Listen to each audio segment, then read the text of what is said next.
Lazarine, boa noite, muita paz, tá? Você, para sua família.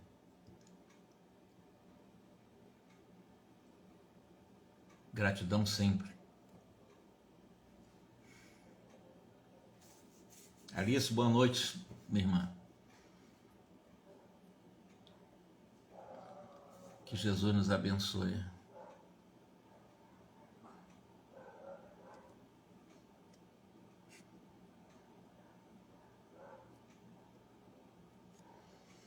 Essa nossa jornada aqui de reflexões, André Luiz,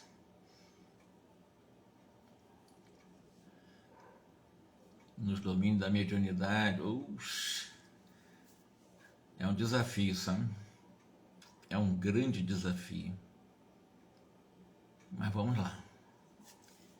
Bom, a princípio, nós estamos aprendendo com um grande instrutor, Albério. Ele vai nos falando o tempo todo sobre a questão das nossas forças mentais, das nossas irradiações, considerando o pensamento como emissão de frequências eletromagnéticas e os valores anímicos, que ele chama de anímicos, como faculdade de comunicação entre os espíritos, qualquer que seja o plano em que se encontre, encarnados, desencarnados. Ele afirma que nós não podemos perder de vista o nosso mundo mental. Deixa eu ver quem que entrou aqui. Paulette, boa noite, tá, Paulette? Que às vezes não roda aqui, eu estou num celular na vertical e é um espaço muito curto e às vezes não corre aqui. Boa noite, então. Mas voltando aqui, nós não podemos perder de vista o nosso mundo mental, seja em condições de fenômenos mediúnicos, do espírito comunicante ou daquele que nós chamamos de mundo mental emissor e do mundo mental receptor, do médium. Porquanto em qualquer posição mediúnica, a inteligência receptiva está sujeita às possibilidades, Erlen, boa noite, o que ele chama de coloração dos pensamentos em que vive o médium. A nuance ou as nuances da estrutura dos padrões mentais do médium é exatamente onde os espíritos poderão tirar para fornecer uma comunicação, considerando que também o espírito é submetido aos seus próprios limites de interpretação da realidade, né, que é capaz de produzir. Então o espírito não sabe tudo e o médium também não.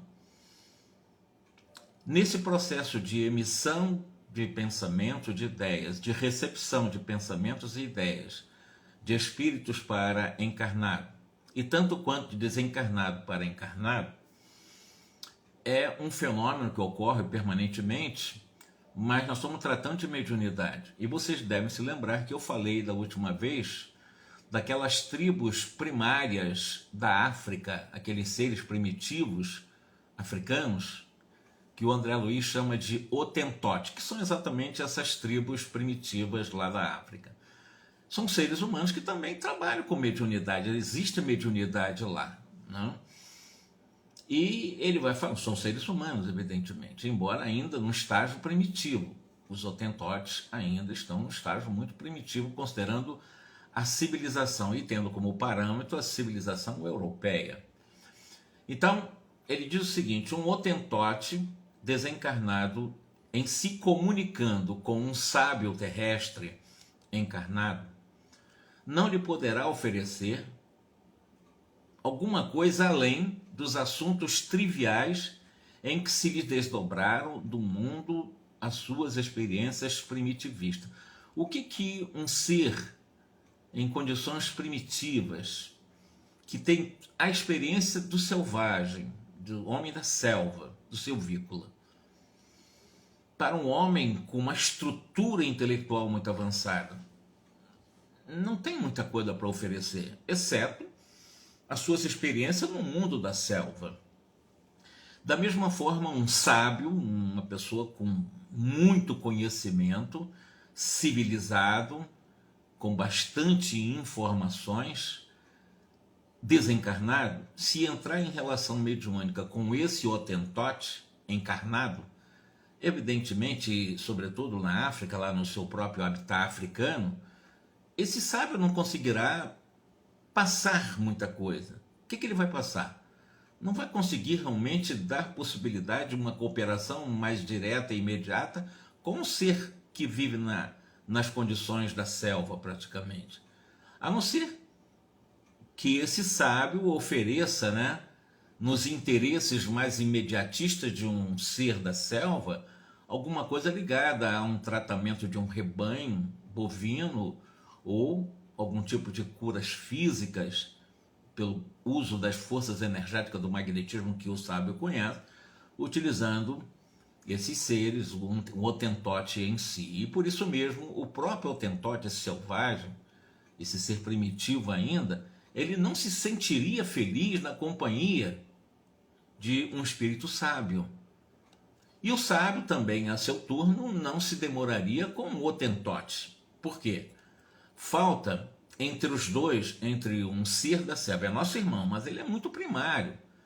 Então o que está faltando entre um primário e um ser civilizado com muita cultura, um sábio? Um alimento que o instrutor Albero explica, que chama de alimento imponderável, que podemos chamar de vibrações compensadas. Não há sintonia no campo das informações. E se não há sintonia no campo das informações, também há dificuldade no campo das sintonias, nesse processo de compensação, de vibração compensada na mente. Não tem como um hotentote captar o saber de um ser com sabedoria. Tanto quanto o ser de sabedoria na Terra teria dificuldade também de captar as construções mentais de um ser primitivo. Nesse processo mediúnico, e é da lei, que por um processo de afinidade, as nossas maiores alegrias, elas sejam recolhidas ao contato daquele a quem, de alguma forma, nos compreende, né? Que permutam conosco os valores mentais, as qualidades e os princípios idênticos aos nossos. Nós não teríamos uma condição de realmente ter uma alegria, uma certa liberdade, com ser muito bronco, muito primário. Nós teríamos muita dificuldade por falta exatamente desse alimento que é imponderável no campo das vibrações compensadas. São nossos irmãos, mas existe essa dificuldade de permuta, né, nesse campo mental, ou seja, dos valores mentais, porque as qualidades não são idênticas. Isso está sendo explicado, está sendo dado aula no Ministério da Comunicação, nosso lar, para o André Luiz. E também para o Hilário e para os que estão assistindo essa aula, né? É uma aula que está sendo dada aqui. E o instrutor continua. Assim como as árvores oferecem maior coeficiente de produtividade se colocadas entre árvores da mesma espécie, com as quais elas possam trocar seus princípios germinativos, em mediunidade, não podemos esquecer o problema da sintonia. Isso é verdade. Se nós pensarmos de fazermos um pomar, colocando na área de um pomar programado, da mesma espécie, nós queremos ali realmente produzir, digamos que, mamão. Vamos plantar vários sementes de mamoeiros para dar naquela área mamão, somente mamão. Isso vai fortalecer, por troca de energias da mesma espécie no campo vegetal, por essa sintonia magnética, eles vão produzir muito, porque ali, agregado naquela área de um pomar, só mamão.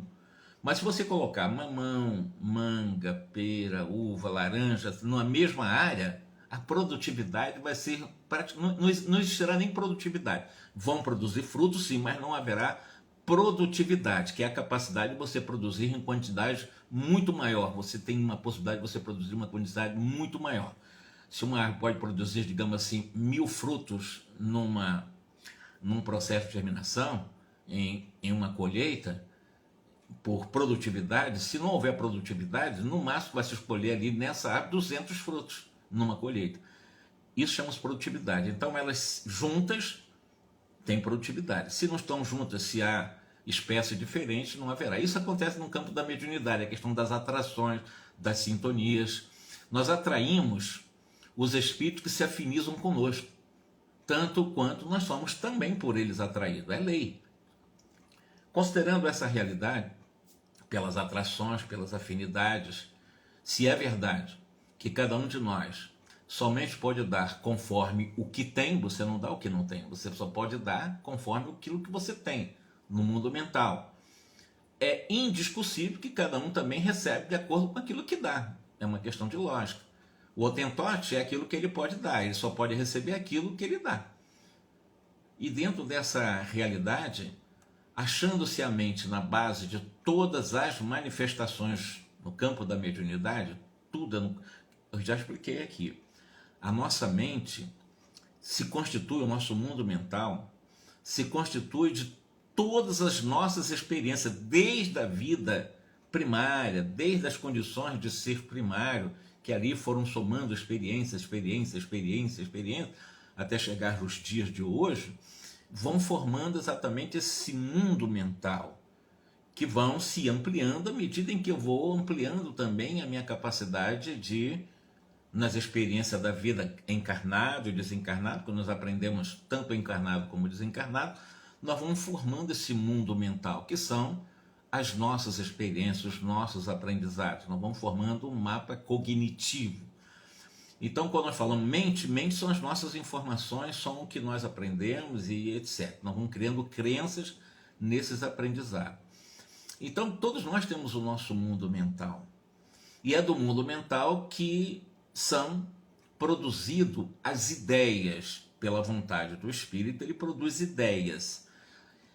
As ideias não vêm do nada, as ideias vêm do material que está no mundo mental, das experiências que as pessoas têm, todos nós temos. Então nós saímos daquela condição bem primitiva, de um Hotentote, por exemplo, né, que nós vivemos muito uma vida mais de sensação física, muito uma vida ligada mais ao instinto do que à racionalidade. Então o mundo mental de um Hotentote, ele é muito restrito, ele é muito limitado, as experiências estão muito ligadas mais à vida de uma inteligência mecânica do instinto, embora humano e racional, mas instintiva demais, ainda não alcançou o grau superior de sensação, de sensibilidade ou de sentimento. Estão mais presos às sensações do que aos sentimentos. Sentimento já é um pulo de evolução das sensações. As sensações são do mundo profundamente ainda ligado aos instintos da nossa animalidade. E os sentimentos já tendem mais à nossa espiritualidade. Sentimento é muito superior às sensações, tanto quanto a razão é superior aos instintos.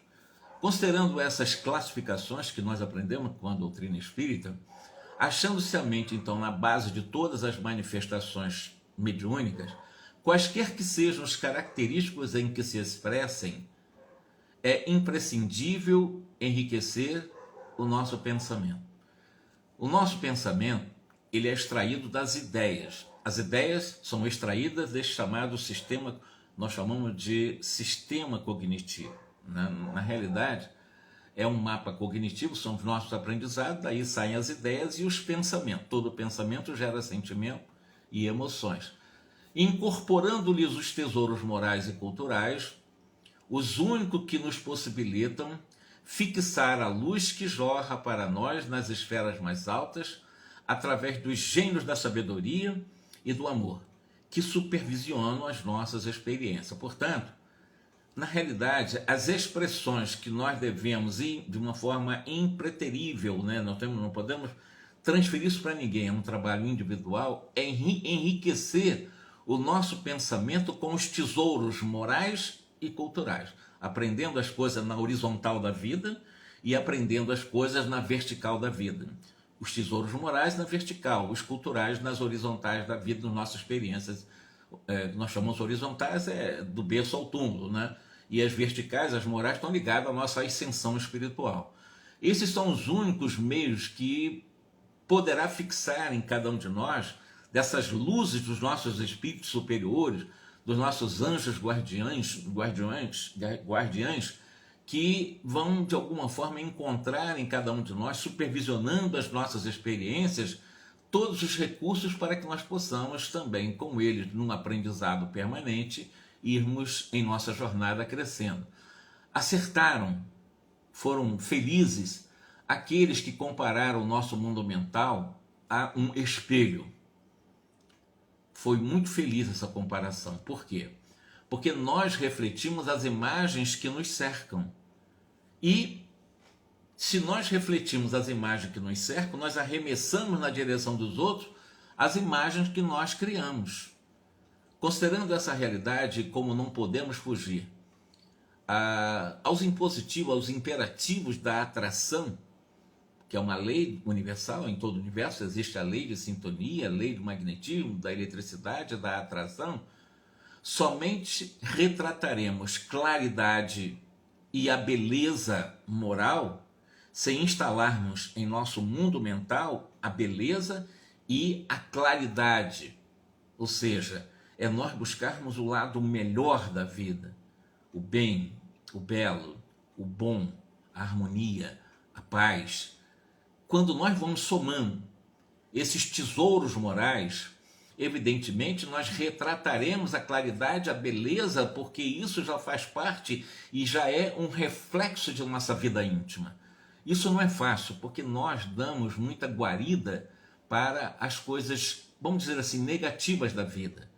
Nós ou falamos mal dos outros, ou pensamos coisas negativas no sentido de não querer tanto bem dos outros assim, somos muito egoístas, nos deixamos levar pelas nossas experiências no campo da sexualidade em desequilíbrio, ou queremos o poder o tempo todo e ficamos preservando aquilo que é transitório em nossa vida, às vezes, que é o nosso status social. Tudo que é transitório nós valorizamos, quando deveríamos valorizar, quando nós somamos os tesouros morais, as coisas que são permanentes, que vão nos acompanhar para a eternidade, que são os valores morais, o bem, o belo, o bom, a harmonia, a paz.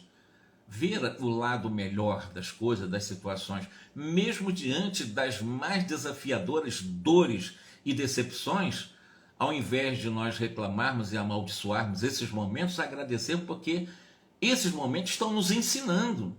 A dor nos ensina. Os desafios nos ensinam, as decepções nos ensinam. E não maldizer, ou então pedir a Deus para que livre-nos disso, não. Que Deus nos dê clareza e consciência ampliada diante dessas situações. E não pedir, Deus me livre dos obstáculos, não. Que Deus me dê sabedoria diante dos obstáculos, para que eu possa aprender com os obstáculos, sem ter medo dos obstáculos. E aí nós vamos ampliando o nosso tesouro moral, vamos crescendo, vamos nos fortalecendo, sintonizando com o bem, com o belo, com o bom e com os bons, e evidentemente a nossa vida se torna, como disse Jesus, mais leve na terra, mais suave, e haverá um maior contentamento dentro de nós. Isso é um objetivo a ser conquistado.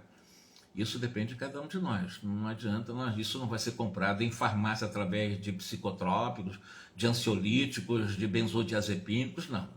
Isso é uma conquista pessoal, é o dia a dia, é a experiência. Às vezes sob o impacto de lágrimas, em alguns momentos de tristeza, não tem problema, faz parte do nosso crescimento. Nós não somos anjos, nós somos seres humanos, ainda com imperfeições, erramos bastante, sofremos as consequências dos erros, nos responsabilizamos pelas nossas escolhas, mas continuamos crescendo, sem nunca, jamais maldizer os desafios. Venha a dor como vier, de onde vier e como vier. Agradeçamos a Deus porque ela está nos dando um aviso, está nos, de alguma forma, nos impulsionando, nos convidando para encontrarmos com amor. Porque cada criatura humana, ela vive no céu ou no inferno que edifica para si mesma, nas reentrâncias do coração e da consciência, independentemente do corpo físico. Ou seja, a questão de você estar bem com você ou mal com você, esse céu e inferno interior, independentemente de você estar encarnado ou desencarnado, isso está cravado nas reentrâncias da consciência. Como é que está a sua consciência agora? O que é que diz a sua consciência? Você escuta a sua consciência, porque a consciência é a voz de Deus. Toda vez que a nossa consciência nos adverte, e de alguma forma nós temos alguns conflitos de consciência, é a voz de Deus. O conflito é a voz de Deus. Vamos dar atenção a esse conflito.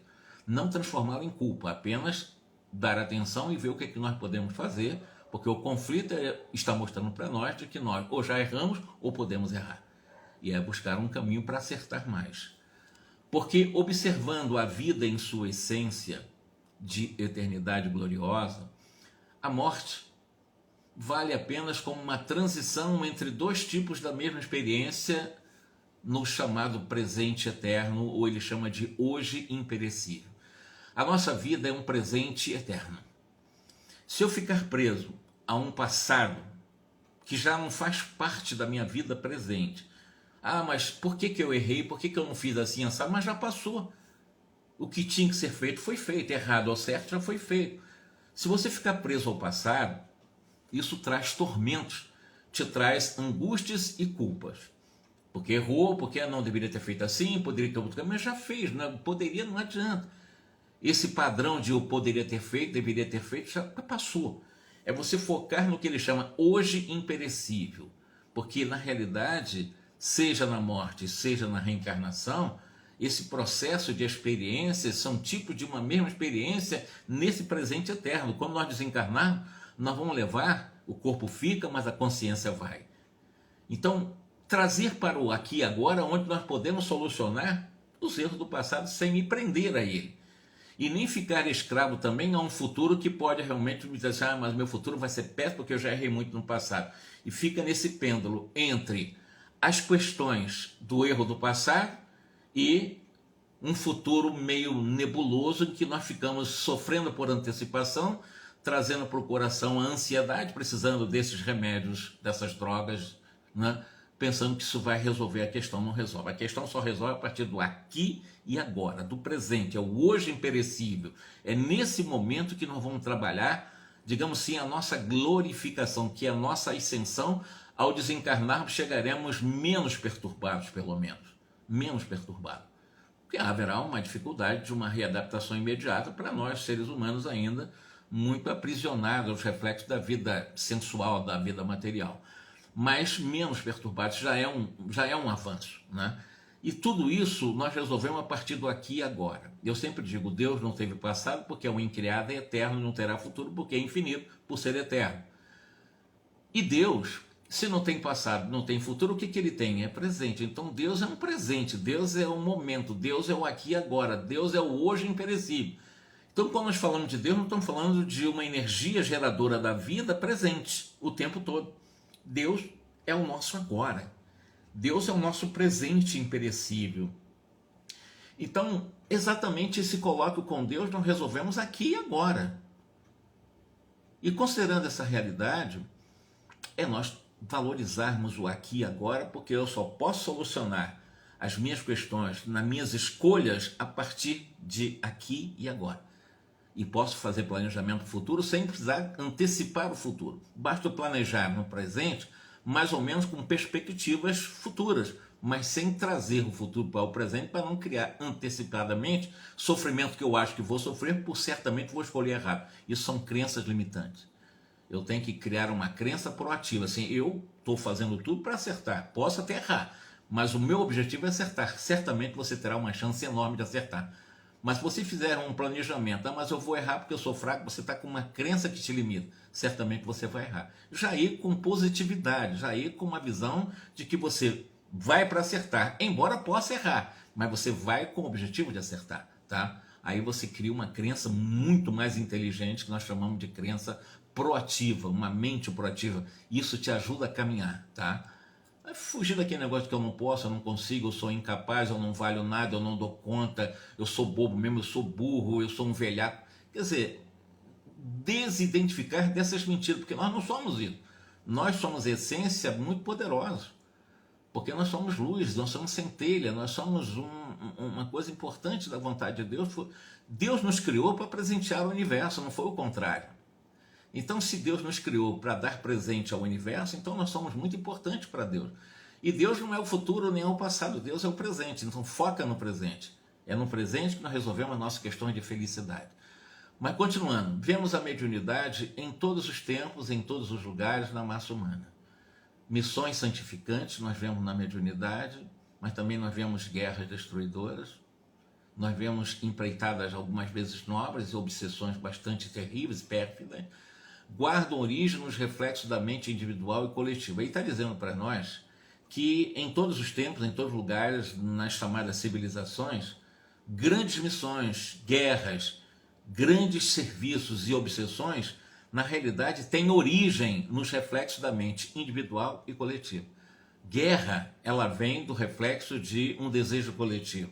Paz vem também, tem como origem esses reflexos da mente individual e coletiva. Olha a importância da nossa mente.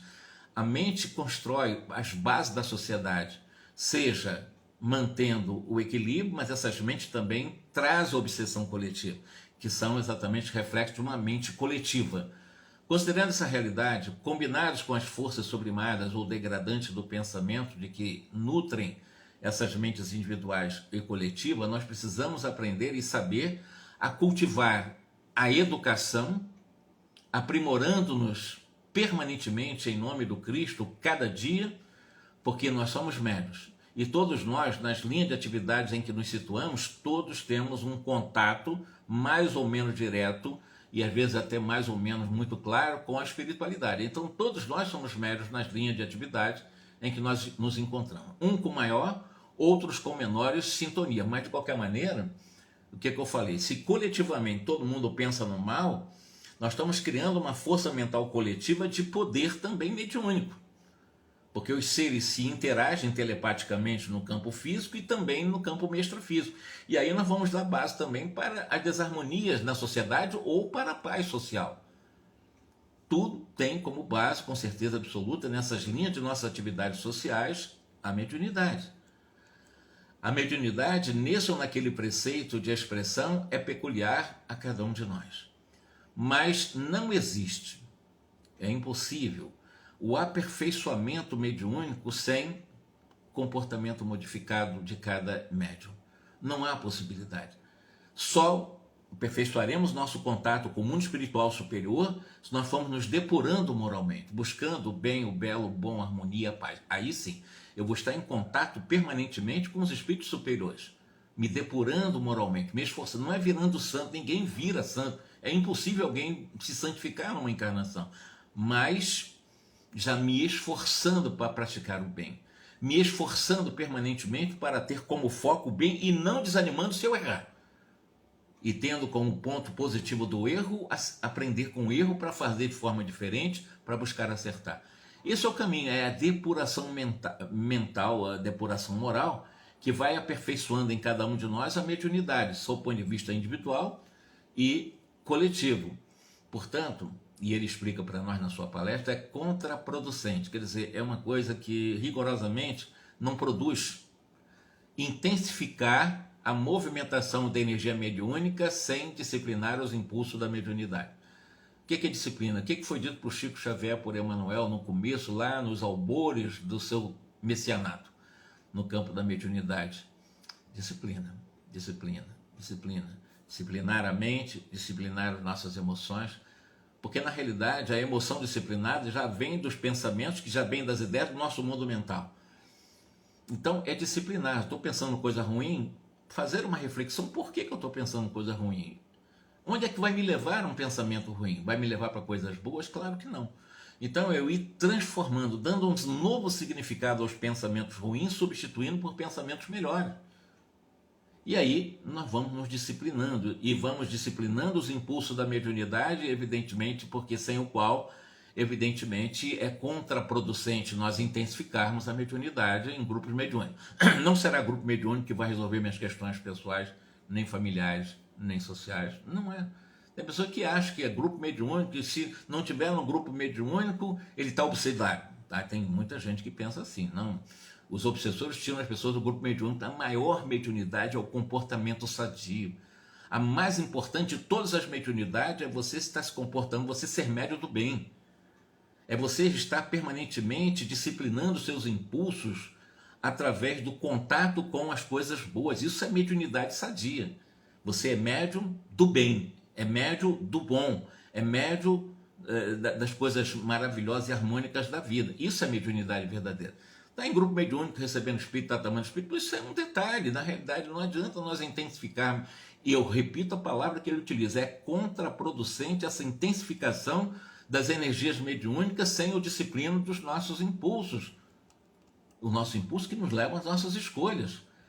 É perigoso possuir qualquer coisa sem sabermos usar. Se a pessoa possui um revólver, não souber usar, ele pode matar uma pessoa ou se matar. Tanto quanto um espelho. Se você tem um espelho, a finalidade é você se olha no espelho, na autoimagem você se vê, você consegue ver as coisas, tudo bem. Essa é a função do espelho que reflete a luz. De qualquer maneira, se um espelho for enterrado na lama, esse espelho vai refletir alguma coisa?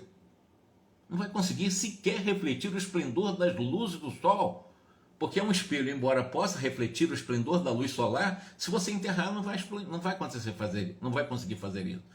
O lago de águas tranquilas, plácidas, de água sem aqueles ventos, né? Mas aquela água, você consegue ver nessas águas tranquilas à noite, por exemplo, de luar, você vê os reflexos da lua, né? Da luz lunar nas águas plácidas de um lago.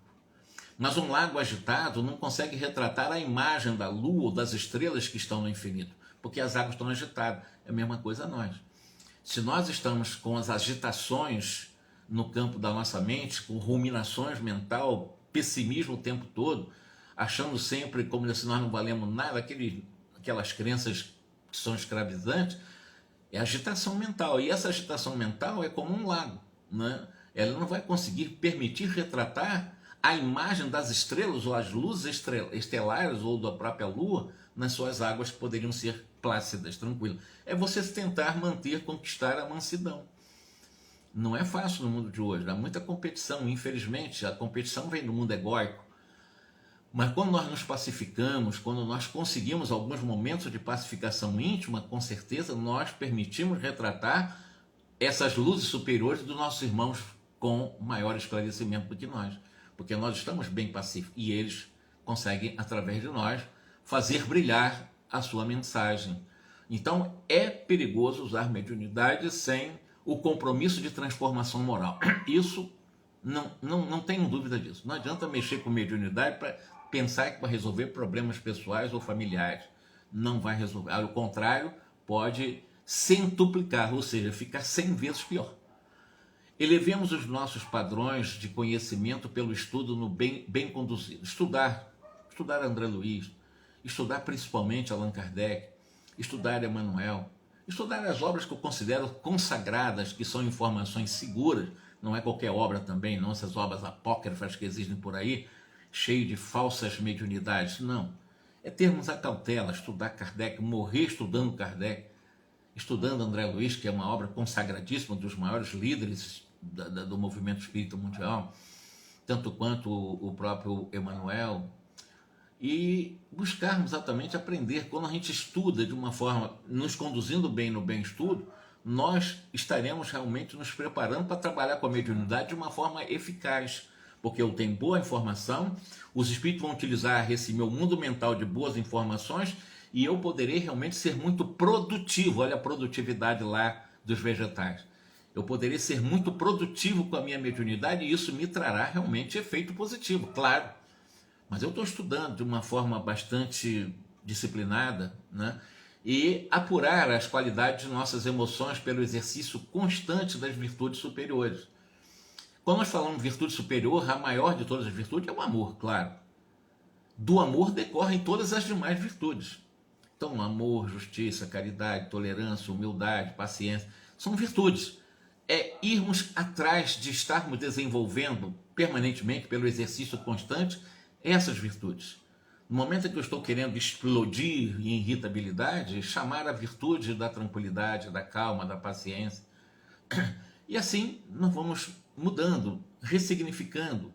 Mesmo nos momentos que estivermos errando, nós podemos dar um norte diferente para a nossa vida e viver com mais, eu repito, com mais tranquilidade, com mais leveza, com mais contentamento.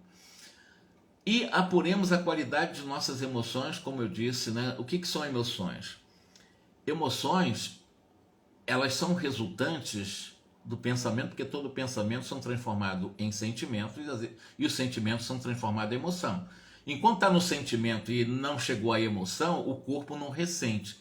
Enquanto está no pensamento e sentimento, mas se não houver emoção, uma pessoa dopada, ela não tem emoção. Uma pessoa que tiver totalmente, realmente induzida por fármacos em que vem alterar a produção de neurotransmissores, de enzimas, dessa função neuroquímica do cérebro, ela vai ficar totalmente impassível, não tem emoção.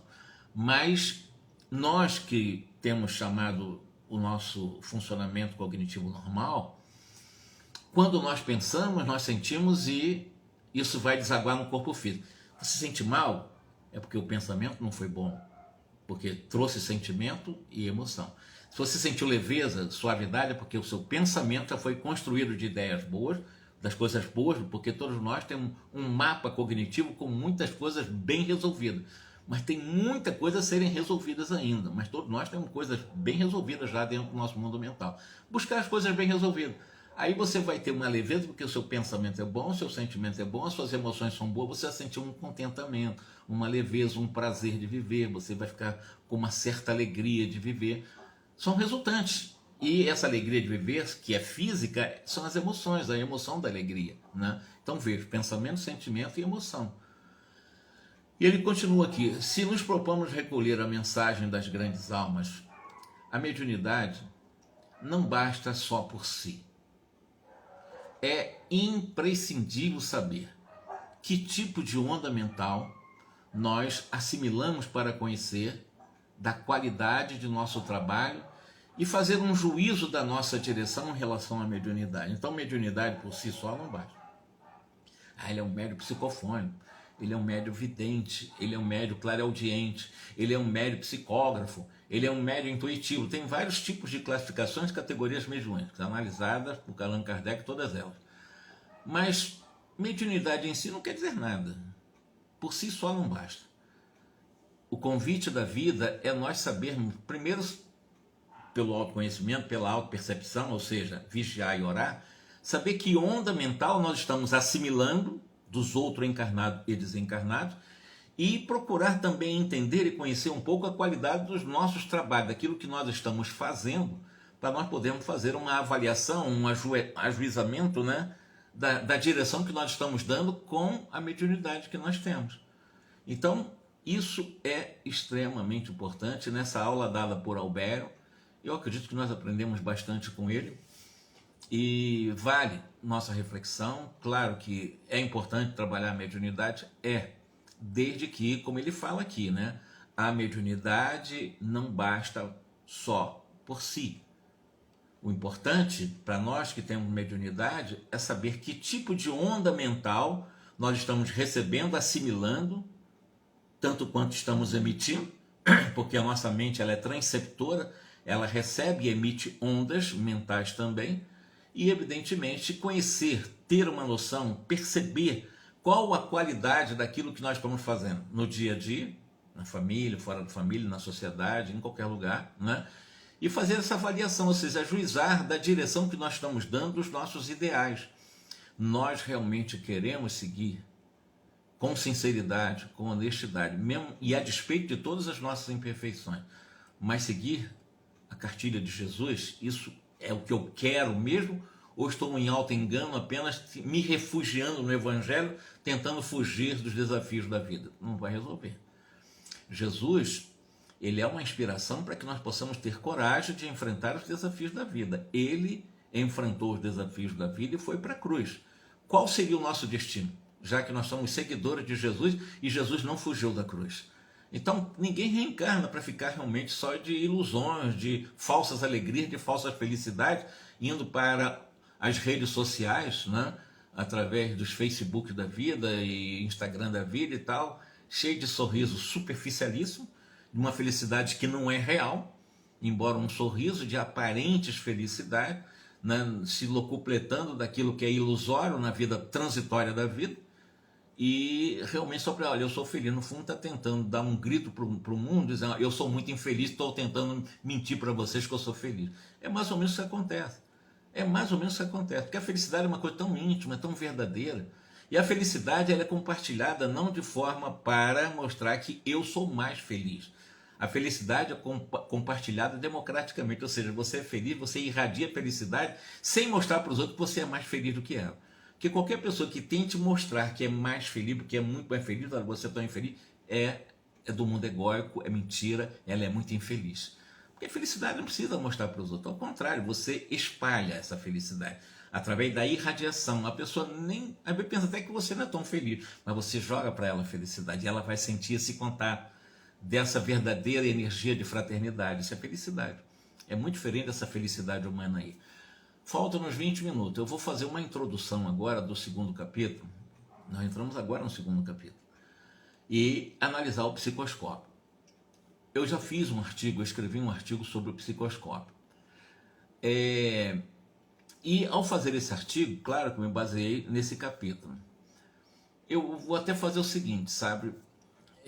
Mudando até o meu próprio roteiro, antes de entrar no tema especificamente, eu faço uma promessa que hoje é quarta-feira, sábado que vem, eu vou entrar no psicoscópio em faixa de 2 minutos. Eu vou ler o artigo que eu escrevi, só para alimentar a curiosidade, um artigo que eu fiz, uma pesquisa que eu fiz sobre o que a ciência está mostrando sobre esse tal de psicoscópio. Vocês vão entender mais tarde, mas do meu artigo, no próximo sábado, nós vamos analisar com o André Luiz. Vejam bem que eu pesquisei sobre o psicoscópio, tá? Então, o que eu estou fazendo aqui? Vou ler um artigo antes de entrar no segundo capítulo, que ele vai falar sobre o psicoscópio. Eu só vou mostrar para vocês hoje, já quase no finalzinho, o que eu escrevi sobre o psicoscópio, tá bom? Por causa das altas energias que possuem os raios, aliás, quando eu escrevi isso aqui, deixa eu ver aqui, eu botei assim, o psicoscópio é constituído por lente de estudos com recurso disponível pela microfonia. Existem várias pesquisas hoje, nos dias de hoje, de análise chamada psicoscópicas, tá? Hoje já, como assim? Na Terra já existe. Na época que André Luiz escreveu, ainda não existia. Por isso que eu vou ler para vocês o meu artigo.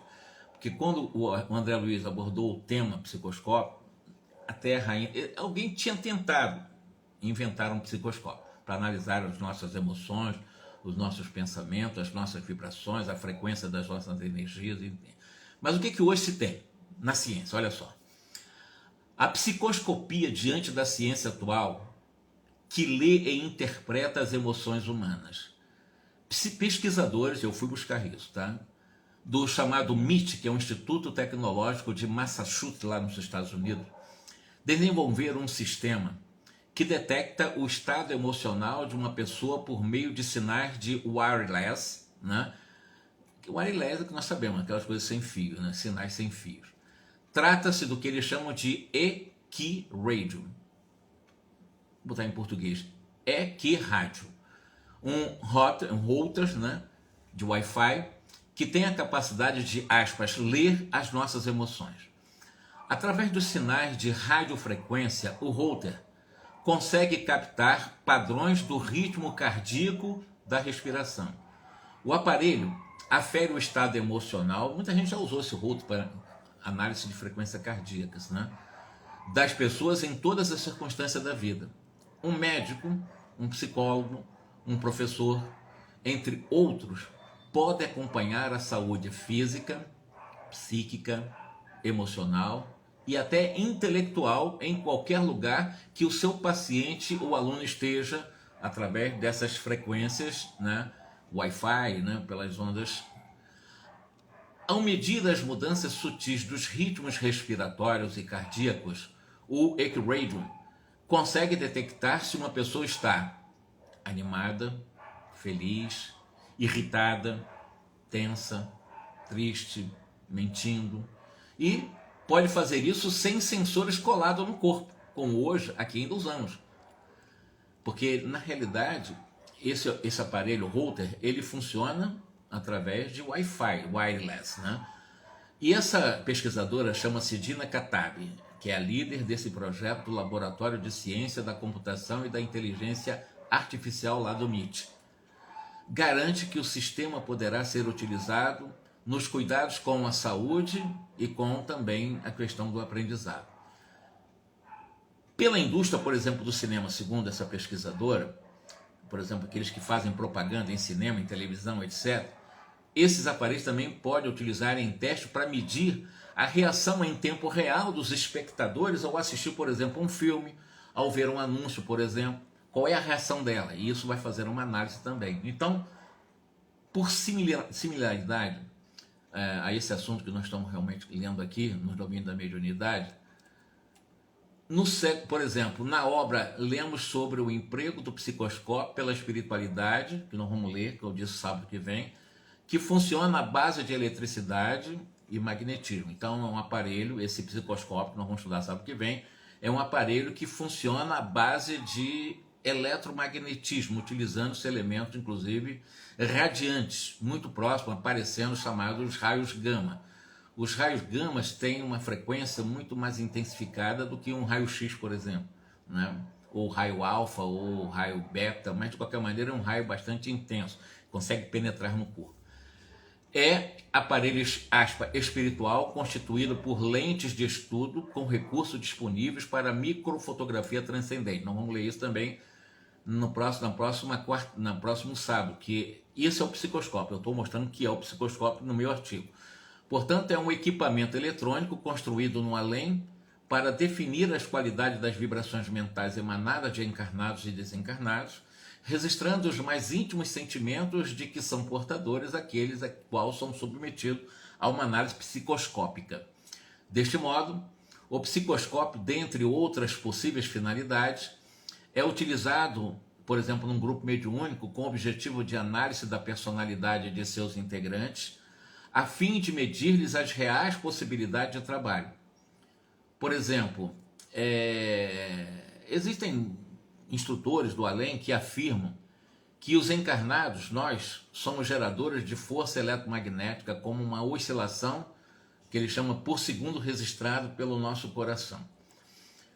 Os mestres transcendentes elucidam que todas as substâncias vivas da Terra emitem energias enquadradas nos domínios das chamadas radiações ultravioletas. Tudo que passa da ultravioleta, o homem não consegue captar. E dentro dessa realidade, agora existem até uns cientistas russos que já identificaram, já tem mais de 50 anos, até mais. Eles criaram uma fotografia chamada como fotografia Kirlian, em que eles realmente conseguem fotografar essa nossa aura, esse campo energético, né? Essa nossa radioatividade, essa capacidade de radioatividade. Só que tem que ele não ultrapassa, só vai até o espectro da luz, até o ultravioleta, não além dessas frequências. Podem, desse modo, projetar raios mentais em vias de sublimação, assimilando correntes superiores e enriquecendo os raios vitais de que são dínamos comuns. Somos todos fontes irradiantes de energias resultantes do nosso produto mental que vibram em torno de nós, propagam-se e revelam o estado de evolução em que nos encontramos. Por exemplo, nós temos chamado corpo energético ovalado, chamado aura. A nossa aura também, ela é documento de identidade de cada um de nós. Os espíritos conseguem identificar se eu estou bem, porque a formação dessas energias da aura, elas retratam muito o meu mundo mental. A claridade, a expressão, o tamanho, a irradiação dessa aura mostra que eu sou um espírito evoluído. A densidade, a coloração, às vezes até negra dessa aura mostra que eu sou um espírito bastante inferior. Então a nossa própria aura do mundo espiritual, eles conseguem ver isso com espírito mais sensível, conseguem ver com facilidade a aura sabendo que espírito é aquele. No mundo encarnado é diferente, nós temos que precisar de um psicoscópio e outros instrumentos. Tal dispositivo do além funciona à semelhança de aparelhos existentes na Terra, como, por exemplo, o estetoscópio, ou chamados eletrocardiógrafos também, o raio-x, os tomógrafos, dentre outros, que são empregados pela medicina terrena e revelam o estado orgânico do paciente, permitindo o acesso a informações inacessíveis sem o seu uso. Nós não conseguimos ver o interior de ser, a não ser que eu fosse super-homem com olho de raio-x. Anotam os espíritos que se o espectroscópio permite ao homem perquirir a natureza dos elementos químicos localizados a enormes distâncias através das ondas luminosas que arrojam de si, com muito mais facilidade identifica-se os valores da individualidade humana pelos raios que emite. espectroscópio, estamos falando também de análise de ondas luminosas. A moralidade, o sentimento, a educação e o caráter são claramente perceptíveis através de ligeira inspeção psicoscópica. Ou seja, usando o psicoscópio, é fácil você saber se aquela pessoa, num grupo mediúnico, está realmente centrada dentro de uma corrente mental possível para poder fazer determinada programação espiritual para aquele grupo. Então, o psicoscópio facilita, consegue ver essas colorações também. O aparelho extrafísico tem esse caráter revelador, impede que os trabalhadores envolvidos no serviço mediúnico, tanto os médios como os espíritos comunicantes, ocultem ou dissimulem os seus sentimentos e as suas intenções. Portanto, também funciona como uma espécie de detector de mentiras, o espectroscópio. É claro, eu estou usando isso, é um meu artigo. Eu ainda vou entrar no assunto sábado que vem. Diante dele, o espírito se desnuda. Nada pode ser escondido com relação aos seus sentimentos e aos seus pensamentos e às suas intenções. Com isso, a sua utilização nas reuniões mediúnicas permite à espiritualidade superior uma melhor administração do intercâmbio mediúnico. Ponderam os gênios do além que, com a psicoscopia por si só, dá margem a preciosas reflexões. Imaginemos uma sociedade humana que pudesse retratar a vida interior dos seus membros, cada um de nós pudesse, eu olhar para vocês, vocês me olharem, saber como é que está, se eu estou sendo sincero, verdadeiro ou não com vocês, por essa capacidade de você ter a sensibilidade de detectar essa minha identidade por irradiação, porque o mundo mental, ele emite essas energias, ou densas ou bem suaves. Isso economizaria grandes cotas de tempo na solução de inúmeros problemas psicológicos também. O estudo repousa nos alicerces das radiações humanas com o seu prodigioso campo de influenciação. A ciência dos raios imprimirá em breve grande renovação aos setores culturais do mundo. Aguardemos o porvir, previram os mentores de André Luiz na obra Nos Domínios da Mediunidade que vamos analisar. Finalmente, já conquistamos, como eu disse, o Eight-Radium. O que virá adiante nós não sabemos, mas, como eu disse para vocês, foi apenas um trecho que eu peguei aqui de um artigo que eu escrevi, para, como assim, fazer a introdução, porque eu tinha pouco tempo, 20 minutos, não daria tempo para eu falar sobre psicoscópio. Praticamente eu vou repetir muito do que eu falei aqui no meu artigo, mas para que nós possamos entender como os espíritos também, claro que um espírito como Jerônimo, um espírito mais evoluído, não precisa disso, ele tem capacidade de fazer análise das nossas estruturas espirituais e mentais. Mas o André Luiz precisa, o Hilário precisa, e outros espíritos ainda não muito adestrados no mundo espiritual ainda precisa dessas coisas, tá?